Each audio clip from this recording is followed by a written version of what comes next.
Following on from the Ric Flair news, Tommy Dreamer, you saw it. Did you see Tommy Dreamer's comments that have caused mayhem? So, Tommy Dreamer played down a sexual assault allegation made against Ric Flair following the infamous plane ride from hell in 2002. The private flight back to the US from WWE's European tour is a dark spot on wrestling history. It was covered, obviously, last night. We don't need to go into it. You already know by this point. If you're here, you know what it always is.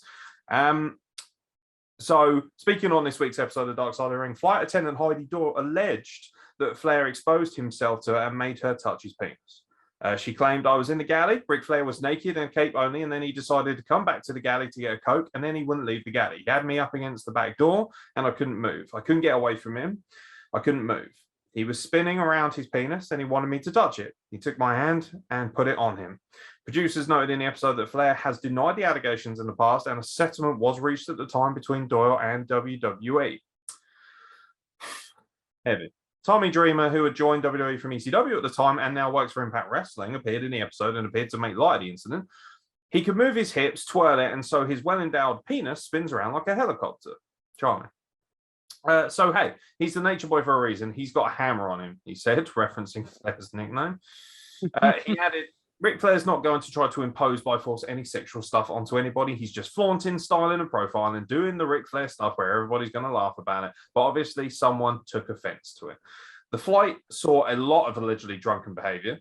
Jim Ross, who was head of talent relations at the time, was asked why Flair wasn't punished while Hennig and Hall were both fired for their part in the plane ride from hell. Good question, he responded after a lengthy pause. I guess, for lack of a better term, he was a made man. He got a pass.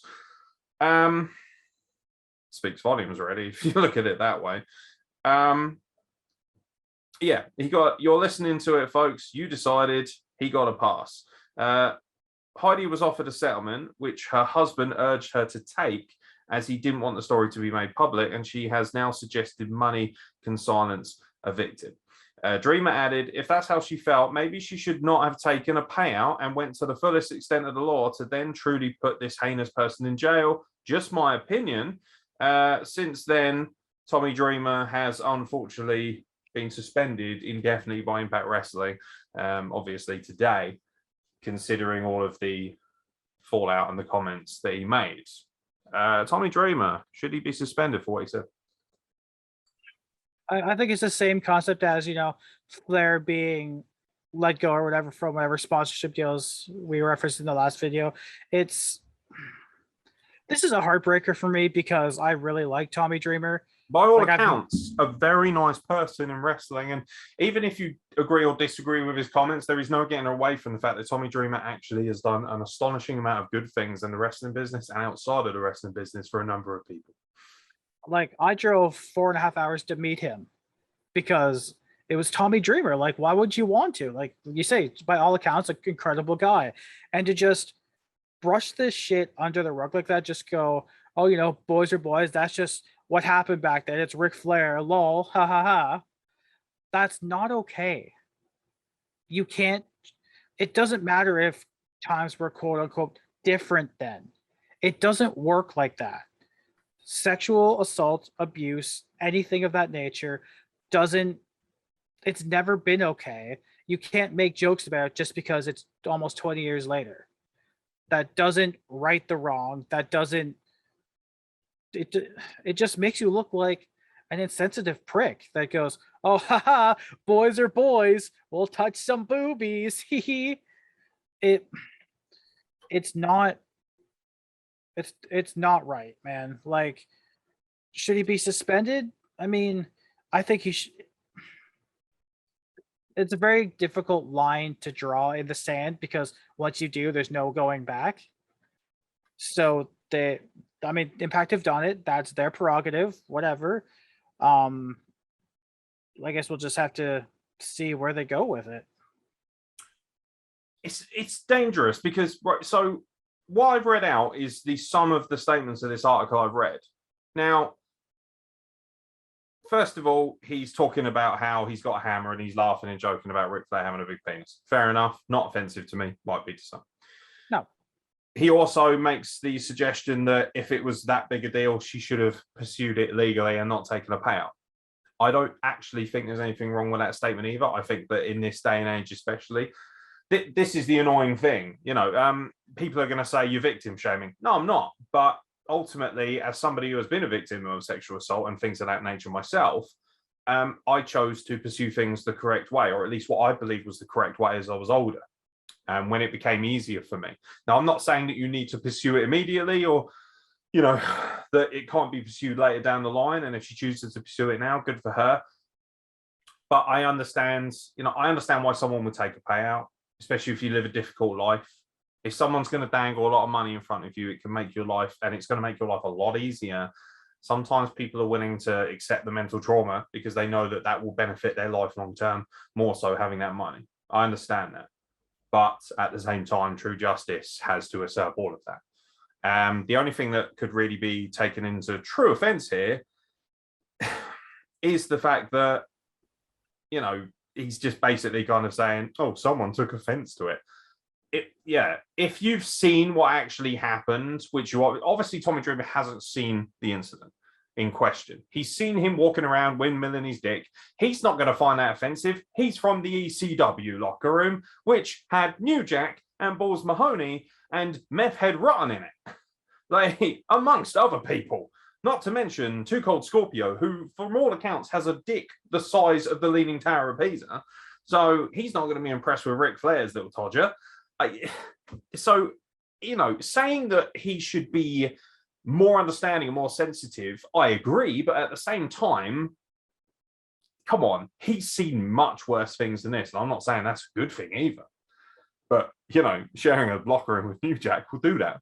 God rest his soul. It just seems, for me, at worst, it's a little insensitive and a little stupid. And at best, I'm trying to apply a bit more sensibility to it and not fly off the handle like everybody else because I come from a slightly different era or a different culture. Because ultimately, Tommy Dreamer has seen a lot more. I don't think Tommy Dreamer deserves to lose his job. I don't think Tommy Dreamer deserves any long-term suspension or any kind of disruption to his finances. And I hate the fact that we live in an era where if you have an opinion that is, for instance, just from this opinion I've shared, there are people who are going to be out there who say, we need to cancel Aeron Nix. Fuck that guy. We need to cancel the WrestlePlug. We need to find out where he works, blah, blah, blah. You can try. You're going to have a hard time with it. Hey, I don't personally give a fuck. That's my opinion. I believe that people have a right to choice in everything they consume. If you disagree with Tommy Dreamer, that is absolutely fine. You do not have a right to cancel him again. What he said isn't, in my opinion, inflammatory enough. Has he come out and said she deserved to be fucking assaulted? She deserved to be raped, which, by the way, she apparently did say that she didn't believe at any point that she was going to be forcibly sexually assaulted or anything of that nature, according to the Metro statement, which I've read here, which is a fairly reliable news source in the UK. He hasn't said anything that I believe to be long-term inflammatory. I think, at worst, just a couple of Impact people need to sit down with him and say, bit of sensitivity, bit of understanding of what you said, maybe, if you need to, throw him to sensitivity training, but leave it at that. Be sensible. Don't fly off the handle. React correctly.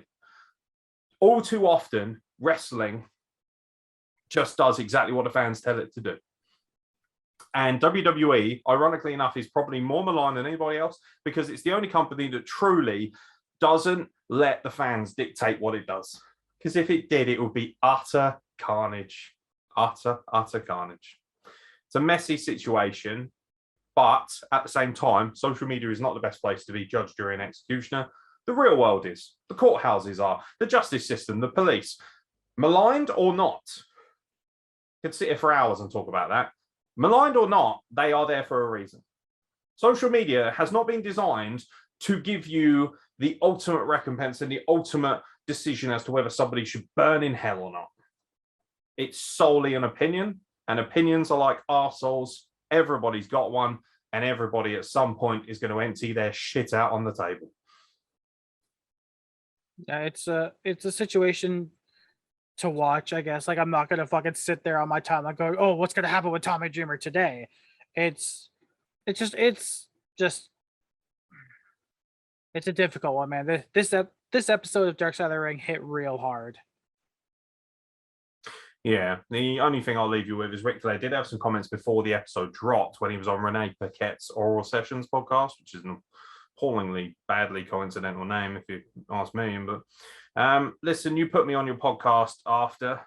I've heard about it too, just when things are going good for me. We'll see how it plays out because I was there, and I don't care whose name I got to drop if the heat falls on me. I know who was there and what and who and what took place. I know the whole story. The story in question is now almost 20 years old.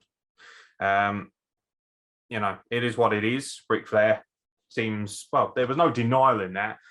Don't think Ric Flair has spoken since all the chaos is brought out. People have reached out to him. We'll obviously probably cover that if you guys have any interest in it, or just, you know, because of our entertainment-based duties. So we'll leave it there for now. But ultimately, we will no doubt be talking about it in the near future.